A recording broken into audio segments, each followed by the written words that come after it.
Alors on m'appelle Guy Mardel, mon vrai nom, Mordechai Yalkoubi.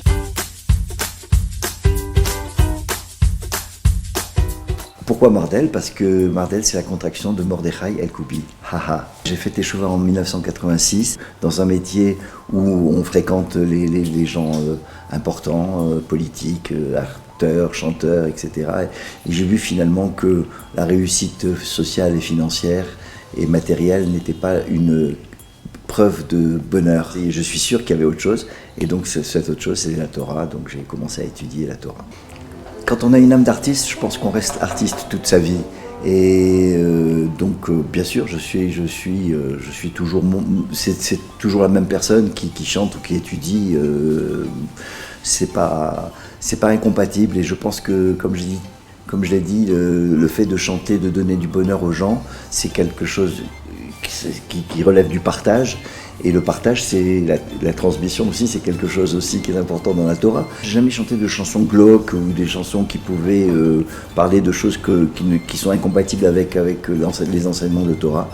J'ai fait un disque où j'ai écrit des musiques sur des Tehillim du roi David. Quand j'avais 19-20 ans et quand le journaliste me posait des questions en disant quel est mon projet, qu'est-ce que je souhaite pour l'avenir, je disais toujours je voudrais être là dans 50 ans.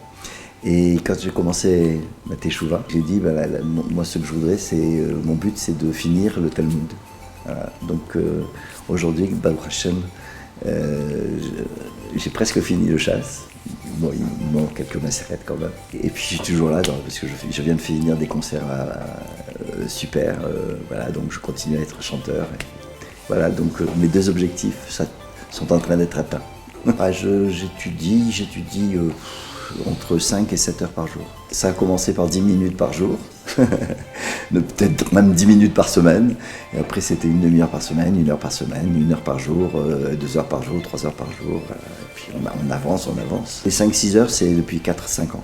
Je suis né en Algérie, je suis une famille algéro-marocaine. Donc en Algérie, à Oran, on était très traditionnaliste, donc on faisait des fêtes. J'ai toujours fait Pessah, Kippour, toute la Hanouka, on faisait Shabbat, voilà. La seule chose que je regrette, parce que j'ai eu une éducation formidable, parce que mes parents m'ont donné les bases de ce que doit être un juif, mais la seule chose que je regrette, c'est de ne pas avoir commencé à étudier à 10 ans ou à 15 ans. N'avoue jamais. Oui, Guy Mardel, c'est Mordechai Yalkoubi, on est le même quand on se réveille et jusqu'au moment où on dort. C'est sûr que lorsqu'on fait Teshuvah, on se coupe, mais c'est vrai que beaucoup d'amis sont restés sur la touche parce qu'on n'avait plus la même vie. Je pouvais pas aller dans les cocktails où ils allaient, c'était plus la même vie. Voilà. La famille, non, ça pose pas trop de problème, à part que bon, j'ai des cousines qui n'acceptent pas trop que je les embrasse plus. Le showbiz en France, il permet pas d'être cachère du matin au soir si on veut être une star en France. Donc on est obligé de faire des compromissions, et ces compromissions, quand on commence, on ne sait pas où ça s'arrête. Les non-juifs respectent le juif qui assume ce qu'il est. Moi, je suis allé sur les plateaux de Patrick Sébastien avec ma kippa.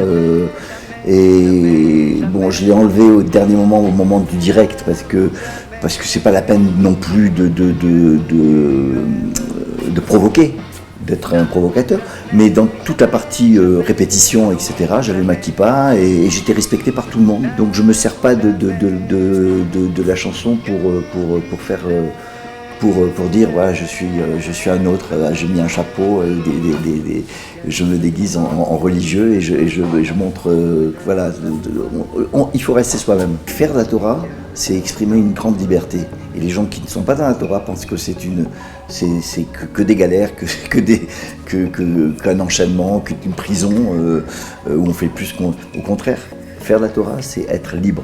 Là, je viens de faire trois concerts à Netanya, Tel Aviv et Jérusalem.